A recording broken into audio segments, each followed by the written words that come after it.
Halo, ini saya Guntur dengan NIM 201422060. Di sini saya melakukan yang namanya regresi linear dari data X dan Y. Ini harusnya data belum saya masukkan. Ini kedalaman catatan meter, yang Y tekanan hidrostatis.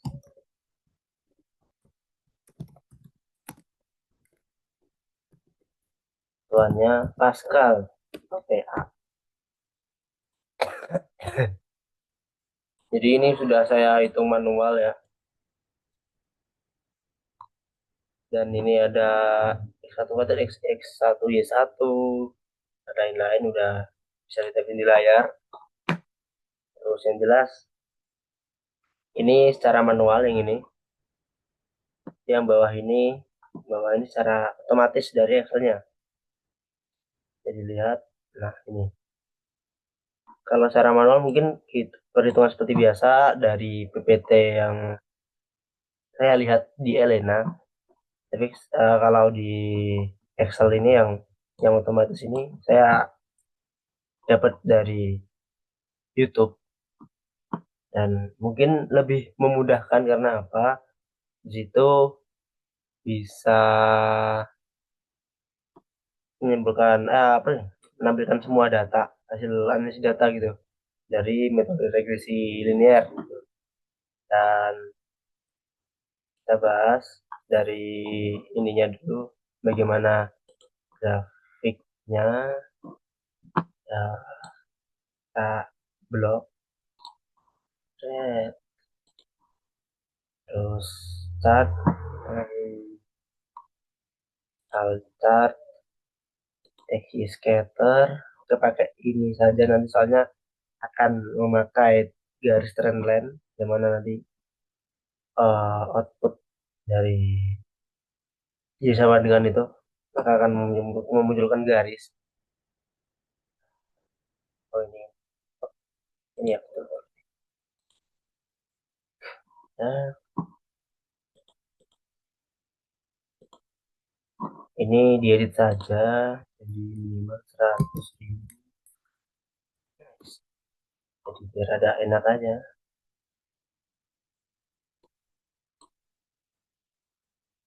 Nah, terus bagaimana caranya agar menambah garis trendline, garis regresi itu linear? Nah, tambahkan saja garis linear.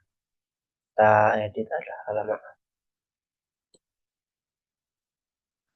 Oke, nggak bisa. Oke,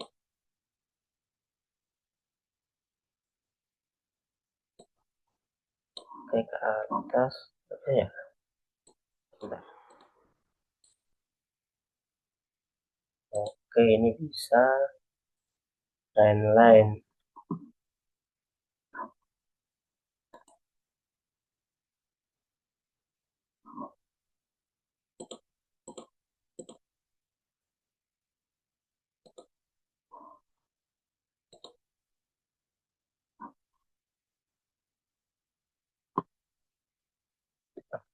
Ya, bentar-bentar. Biar nggak muncul, nggak muncul. Oke, langsung gini aja karena kelamaan. Nah, ini bisa ditampilin equation on chart, maksudnya persamaannya. Nah, itu persamaannya Y sama dengan 9788,7 X plus 101.331. Nah, itu persamaan dari regresinya kalau memakai metode ini. Tapi di data, bentar, biar enak. Hmm. Nah, mungkin data manual dan data yang otomatis itu tadi nggak sinkron ya. Mungkin ada kesalahan relatif lah atau apa gitu, tapi yang jelas kita harus lengkapi tabelnya dulu. Ini kedalaman banyak meter, dan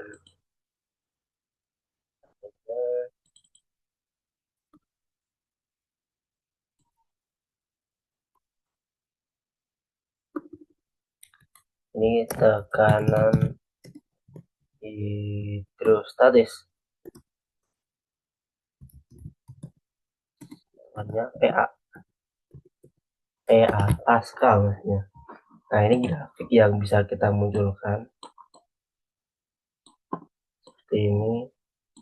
Jadi kenapa aku memakai regresinya, karena bergerak lurus ke atas, linear gitu. Bagaimana X-nya semakin bertambah, Y-nya juga semakin bertambah.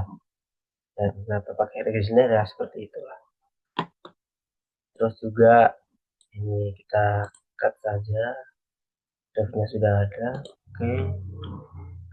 Jadi tadi A1 A0 nya beda ya. Oh, sama-sama. Kalau di regresi yang otomatis dari Excel, itu gambarnya gini.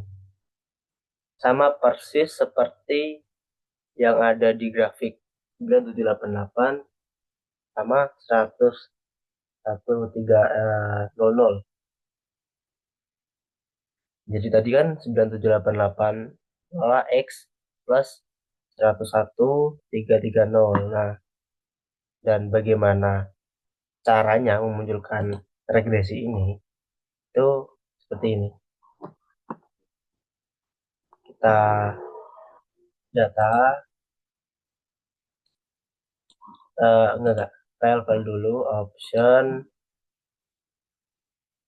add in. Bentar, kita tunggu sebentar.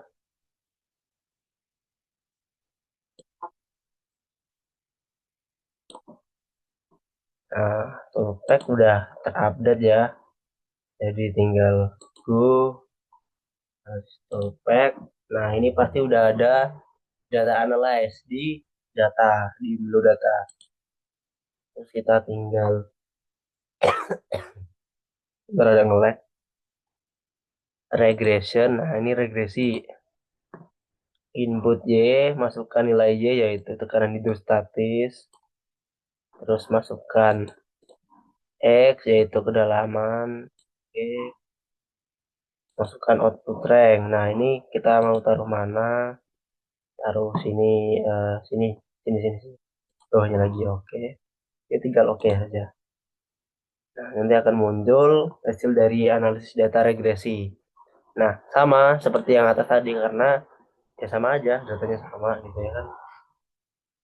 Jadi bagaimana cara menjelaskan hal ini? Ini koefisien korelasi 0,9999, jadi artinya apa? Relasinya semakin kuat, jadi antara X dan Y itu memiliki pengaruh. Ini begitu. Dan bentar.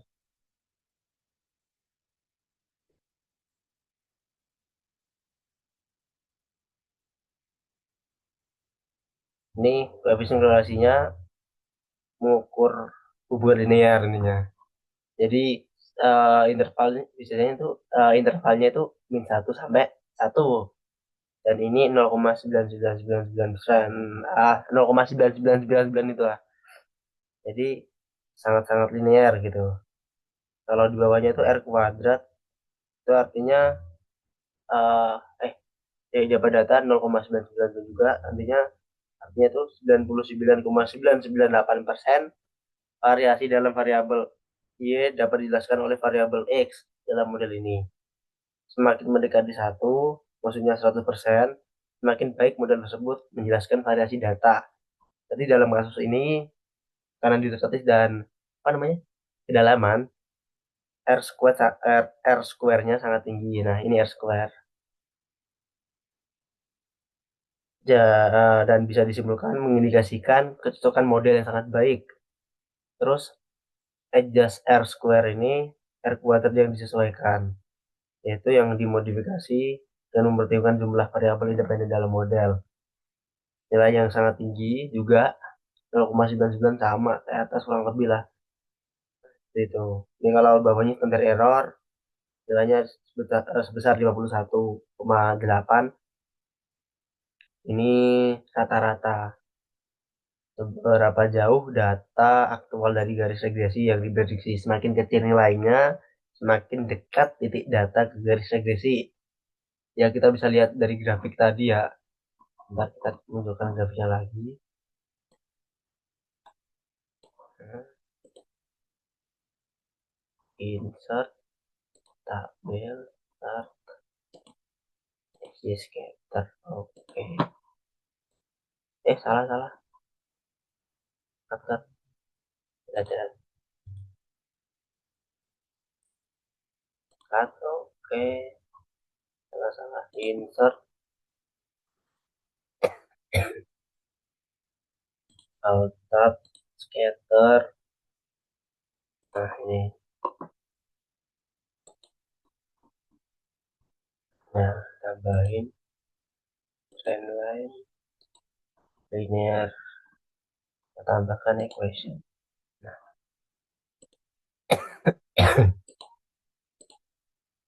ya. Ini kan ada yang nggak sesuai ya, ini mungkin standar errornya juga. Jadi semakin kecil nilai standar error, semakin mendekati garis regresi. Nah, garis regresi itu seperti ini. Nah, ini bawahnya ANOVA itu analysis of variabel. Nah, kalau DF itu artinya derajat kebebasan, maksudnya apa? Jadi situ ada residual dan regresinya 1, residualnya 12 dihitung sebagai jumlah observasi lalala. Itu kurang pahamnya. Kalau SS ini jumlah kuadrat. Jumlah kuadratnya itu, nah seperti itu. Jadi bisa langsung dapat datanya semua. Kalau signifikan F itu artinya adalah p-value sama kayak p-value bawah. Mungkin eh, karena nilainya ini sangat kecil, jauh lebih kecil daripada 0,005, berarti bisa disimpulkan menunjukkan bahwa model regresi secara keseluruhan sangat signifikan secara statistik. Jadi ada hubungan linear yang signifikan antara variabel independen dan variabel dependen. Nah, untuk koefisiennya sendiri jadi lihat bahwasanya intercept itu sama dengan ketika x sama dengan 0 gitu. Y sama dengan lalala x plus lalala itu. Nah, itu tuh yang bukan variabel x-nya. Kalau variabel x-nya itu yang bawah. Nah, untuk skenario-nya yang seperti ini dan lain-lain, p-value, skala upper, dan lain-lain itu. Nah, jadi sebuah dari tersebut adalah modelnya itu sangat cocok karena apa? R square dan radius R square yang sangat tinggi mendekati 1 dan menunjukkan bahwa model linear ini, regresi ini sangat baik dalam menjelaskan variasi pada variabel dependen. Tuh. Hampir semua variasi dalam Y bisa dijelaskan oleh X. Nah, model yang kedua adalah model signifikan secara statistik. Kenapa nilai F signifikan ini yang ini secara ininya sangat-sangat kecil dan menunjukkan bahwa model regresi secara keseluruhan sangat sangat signifikan. Artinya ada hubungan linear yang kuat ternyata antara variabel independen dan variabel dependen. Yang ketiga, variabel independen signifikan. Kenapa koefisien? Kenapa? Karena koefisien untuk X variabel 1 signifikan secara statistik. P-value-nya P-value sangat-sangat kecil. Nah, terus juga yang terakhir, bagaimana persamaan regresinya berdasarkan koefisien yang udah didapatkan dari analisis data di Excel ini. Jadi persamaannya adalah Y sama dengan 101.330,4194 plus 9 788,7066642 X. Jadi untuk setiap kenaikan 1 unit pada X variabel 1, dia diperkirakan akan meningkat sebesar 9788. Nah, ini X dimulai dari dasar, yaitu yang 101, 101, 11330 ketika X variabel 1 adalah 0. Jadi seperti itu analisis menggunakan metode regresi juga. Jadi sangat mudah karena apa? Karena bisa add in dari Excel-nya, tinggal plus plus plus plus blok data X dan blok data Y, outputnya taruh mana, jadilah seperti ini. Jadi dari saya, dari Ahmad Najib, sekian dan terima kasih.